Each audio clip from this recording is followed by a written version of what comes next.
Que números são esses tão graves relacionados ao homicídio de jovens e, sobretudo, de jovens negros?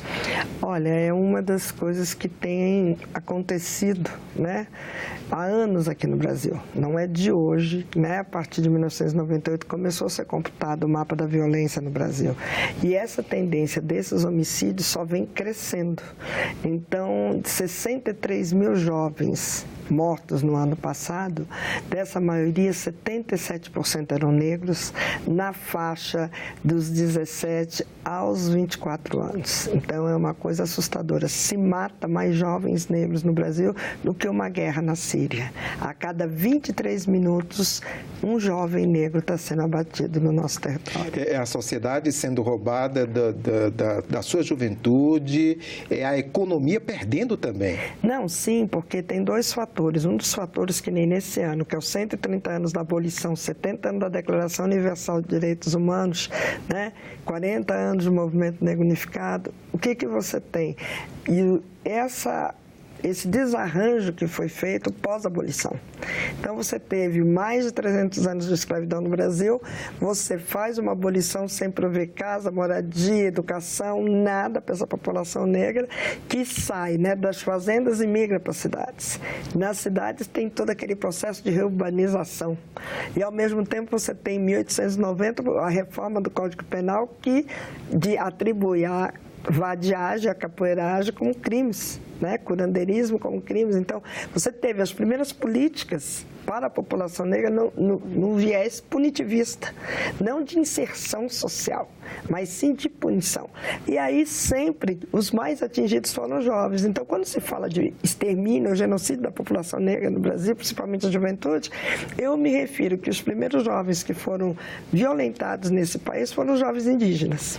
A juventude indígena foi a primeira exterminada nesse país pelos colonizadores. Depois vem esse processo de 300 anos em que eram jovens, também nessa faixa etária, que eram escravizados. E esses jovens hoje, pós-abolição, são tecnicamente exterminados, porque você tem uma política que ela não mata imediatamente, ela mata aos poucos. Então, você tem uma morte lenta, gradual e segura. Qual é? Você tem morando em condições péssimas, né? Você não tem uma urbanização que permita que as famílias negras morem com dignidade, né? Você não tem um planejamento estratégico para essa juventude, você não tem acesso a bens de consumo do Estado, quer dizer, você não tem uma escola de qualidade, você não tem professores bem remunerados, você não tem uma política de desenvolvimento para esses segmentos da população.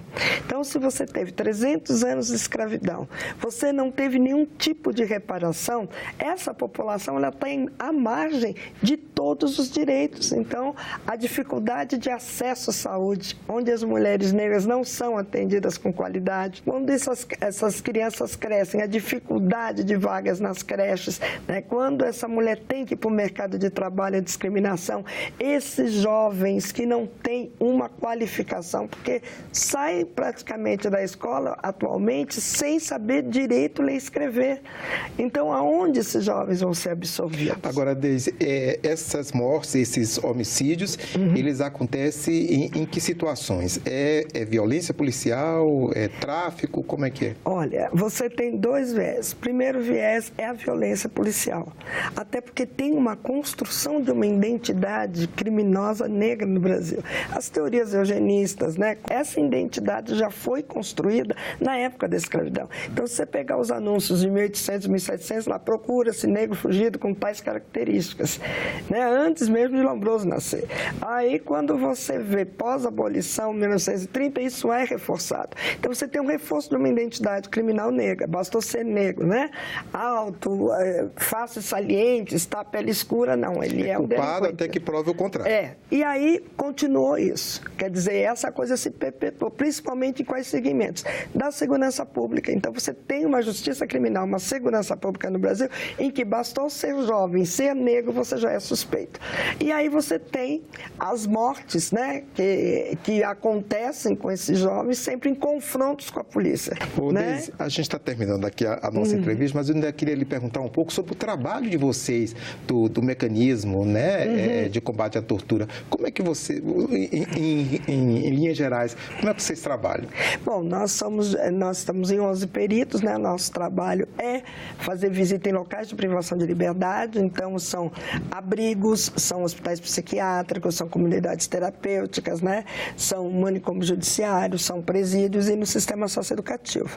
Então nós fazemos as inspeções, não avisamos quando vamos fazer essas inspeções e lá nós percebemos quando há ou não indícios de tortura. Apesar que hoje a tortura ela tem outros requintes, né? Você não deixa mais marcas no corpo, né? Hoje você deixa marcas na alma, que não vão se cicatrizar. Então você vai desde a comida estragada com verme, com lixo, com bicho dentro da comida, até a falta de medicamento deixar você sentindo dor. Você tem outras metodologias de repunir as pessoas que estão em cumprimento de pena e também existe a parte de um descaso, né? O descaso também com os funcionários que trabalham, né, em locais de privação de liberdade que não são devidamente valorizados na sua função. Ninguém cuida como deveria de quem cuida. E todo esse levantamento que vocês fazem são encaminhados aos diversos órgãos da administração pública. Nós fazemos as visitas, temos uma reunião com a sociedade civil, depois vamos fazer as visitas, retornamos com reunião com as autoridades, depois daqui a um mês nós elaboramos um relatório com todas as recomendações e as nossas observações e encaminhamos para os órgãos federais. Mas a preocupação maior é também que sejam instalados nos estados os mecanismos de prevenção e combate à tortura. Esse é o grande desafio, porque é importante a participação da sociedade civil nesses locais.